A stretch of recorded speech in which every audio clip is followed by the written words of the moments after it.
வணக்கம். இன்றைக்கி நம்ம பார்க்க போகிற சமையல் என்னென்னு பார்த்திங்கன்னா, நல்ல நோய் எதிர்ப்பு சக்தி தர மாதிரி ஒரு 3 வகையான சூப் ரெசிபி தான் பார்க்க போகிறோம். ஃபஸ்ட்டு பார்த்திங்கன்னா மட்டன் நெஞ்செலும்பு ரசம், 2வது நெஞ்செலும்பு சூப்பு, 3வது முருங்கைக்கீரை சூப்பு. இது 3மே நல்லா ஹெல்த்தியாக இருக்கும். ஸோ வாங்க இது 3 எப்படி செய்யலாங்கிறத பார்க்கலாம். இப்போ ஒரு குக்கர் எடுத்துக்கலாம். இதில் வந்து 1/4 கிலோ அளவுக்கு நெஞ்செலும்பு எடுத்துருக்கேன். இதை சேர்த்துக்கலாம். இப்போ இதில் கொஞ்சமாக மஞ்சள்தூள் சேர்த்துக்கலாம், கொஞ்சமாக உப்பு சேர்த்துக்கலாம். சேர்த்துட்டு நல்லா ஒரு 6 டம்ளர் அளவுக்கு தண்ணி சேர்த்துக்கலாம். நம்ம ரசம் தான் வைக்க போகிறோம், அதனால் தண்ணி தாராளமாகவே சேர்த்துக்கலாம்.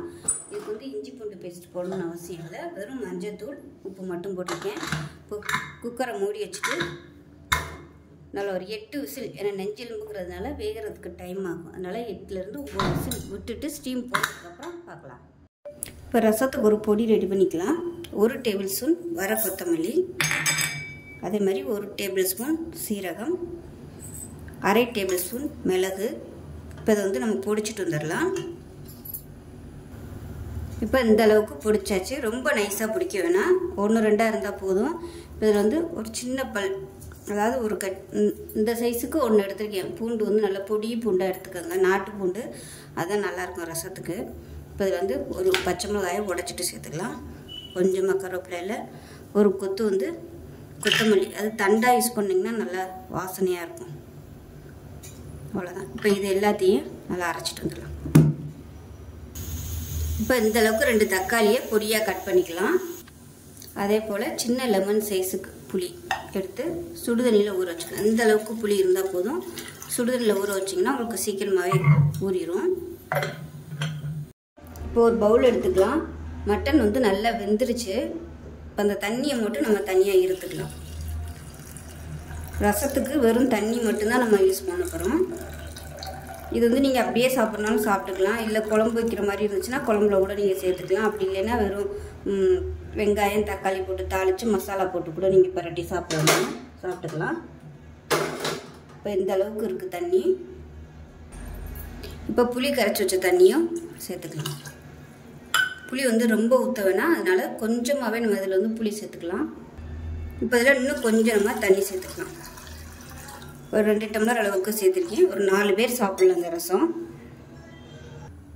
இப்போ ஒரு பேன் எடுத்துக்கலாம். எண்ணெய் சேர்த்துக்கலாம். ஒரு 2 டீஸ்பூன் அளவுக்கு எண்ணெய் சேர்த்தா போதும்.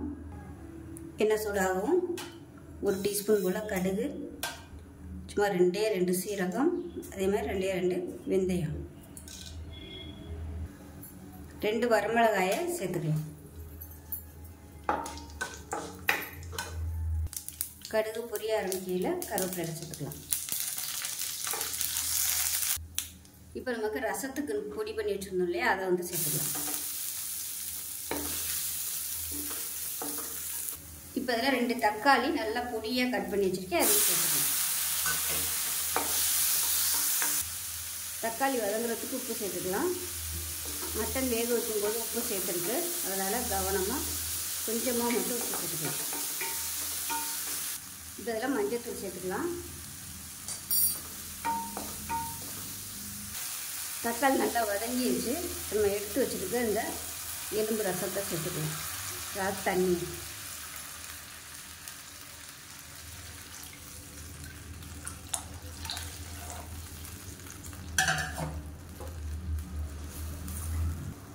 இதில் வந்து தக்காளி நான் வதக்கி சேர்த்துருக்கேன். அப்படி இல்லைன்னா நீங்கள் 2 தக்காளியை மிக்சியில் போட்டு நல்லா பல்ஸ் மோடில் போட்டு அரைச்சி கூட நீங்கள் இதோட சேர்த்துக்கலாம். சீக்கிரமாகவே உங்களுக்கு நல்லா மசிஞ்சிரும். பாருங்கள், நல்லா நுர கட்டி வருது.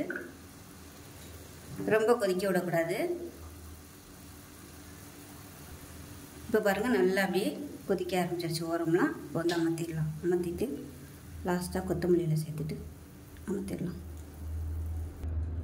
இப்போ எனக்கு வந்து உப்பு கம்மியாக இருக்குது ரசத்துக்கு, அதனால் நான் வந்து இந்த பாத்திரத்தில் அடியில் உப்பு சேர்த்துருக்கேன். இது வந்து அப்படியே அதில் சேர்த்துக்கலாம். ரசத்தை சேர்த்துட்டு நல்லா அப்படியே மூடி வச்சிடணும்.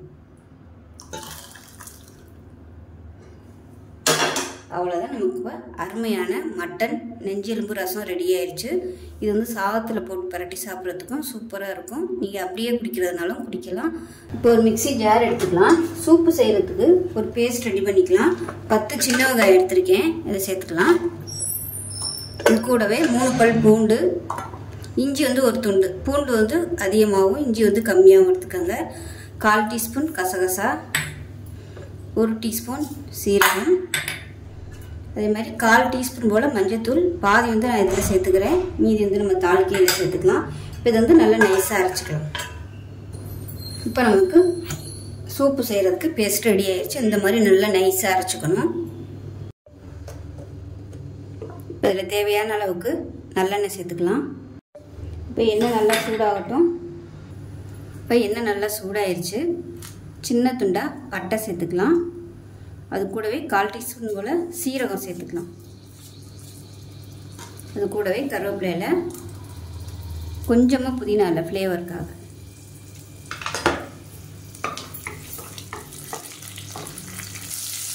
இப்போ இதில் ஒரு 15 சின்ன வெங்காயம் இந்த மாதிரி பொடியாக கட் பண்ணியிருக்கேன், இதை சேர்த்துக்கலாம்.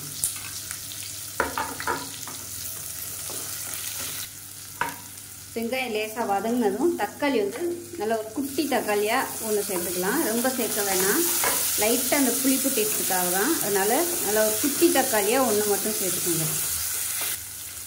இந்த வெங்காயம் தக்காளி வதங்குறதுக்கு உப்பு சேர்த்துக்கலாம், கல் உப்பு சேர்த்துக்கோங்க.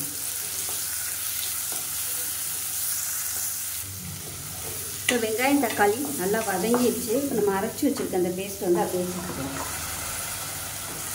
சேர்த்துட்டு நல்லா வதக்கி விட்டுக்கலாம்.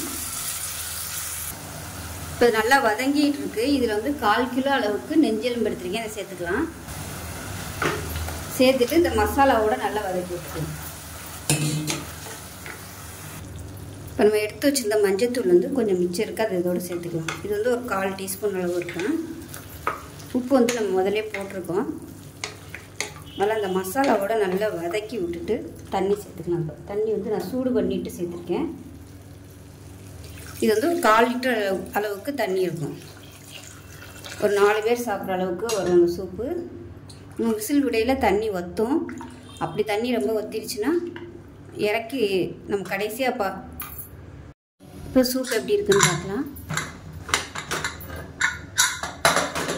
நல்லா அருமையாக வந்துடுச்சு.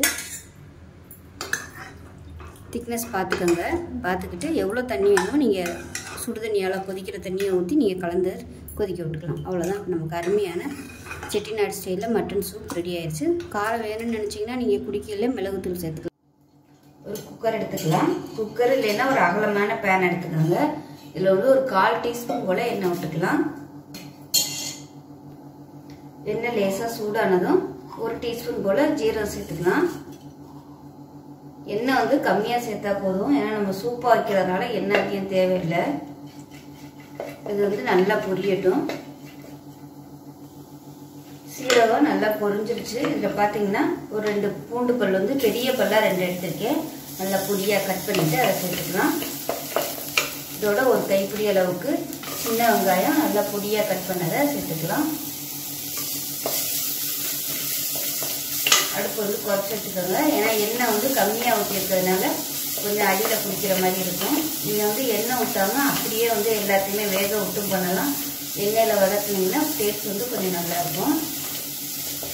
ரொம்ப நேரம் வதக்கணும்னு அவசியம் இல்லை, லேசாக வதக்குனா போதும். இதில் வந்து மீடியம் சைஸ் ஒரு தக்காளி பொடியாக நறுக்கினாலும் சேர்த்துக்கலாம்.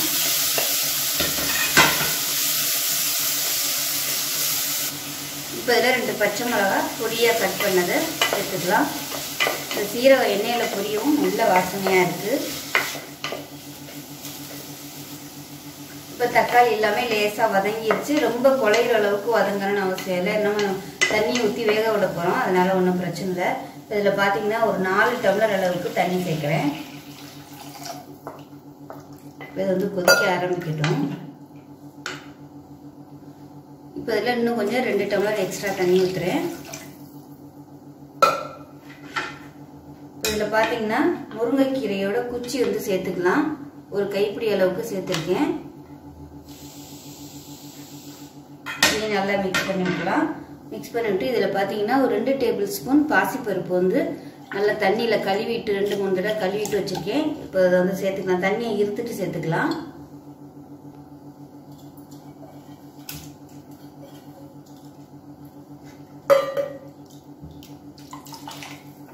இது எல்லாமே நல்லா கொதிக்கட்டும். மஞ்சத்தூள் 1/2 டீஸ்பூன் போல் சேர்த்துக்கலாம். தண்டு வந்து நான் இன்னைக்கு அதாவது கல்லில் போட்டு நச்சுட்டு சேர்த்திங்கன்னா சாறு வந்து இன்னும் நல்லா இறங்கும். நான் வந்து அப்படியே முழுசாகவே சேர்த்துட்டேன். நீங்கள் யூஸ் பண்ணையில கல்லில் போட்டு எல்லாத்தையுமே 1-2 நச்சுட்டு சேர்த்திங்கன்னா நல்லாயிருக்கும். இப்போ இதுக்கு தேவையான உப்பு சேர்த்துக்கலாம். இப்போ பாருங்கள் தண்ணி வந்து லைட்டாக கொதிக்க ஆரம்பிக்குது. இந்த ஸ்டேஜில் வந்து குக்கரை மூடி வச்சிடலாம். விசில் போடாமல் வேக விடுறதுனாலும் அந்த மாதிரியும் பண்ணிக்கலாம். ஒரு தட்டு போட்டு மூடி வச்சுட்டு அந்த மாதிரியும் வேக விட்டுக்கலாம். நான் வந்து சீக்கிரம் வேலை முடியணுங்கிறதுக்காக குக்கரில் வைக்கிறேன். வச்சுட்டு ஒரு 2 விசில் விட்டுட்டு ஸ்டீம் போனதுக்கப்புறம் பார்க்கலாம். இப்போ சூப் எப்படி இருக்குன்னு பார்க்கலாம். இப்போ பாருங்கள் நல்லா அருமையாக வந்துடுச்சு. இப்போ கேஸ் ஆன் பண்ணிவிட்டு இப்படியே வந்து 1 நிமிஷம் நல்லா கொதிக்கட்டும். 1 நிமிஷம் இல்லை ஒரு 2 நிமிஷம் நல்லா அப்படியே கொதிக்கட்டும்.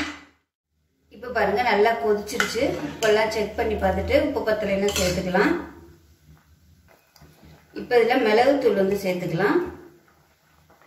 மிளகுத்தூள் வந்து உங்கள் காரத்துக்கு தகுந்த மாதிரி சேர்த்துக்குங்க. சேர்த்துட்டு அமர்த்திடலாம்.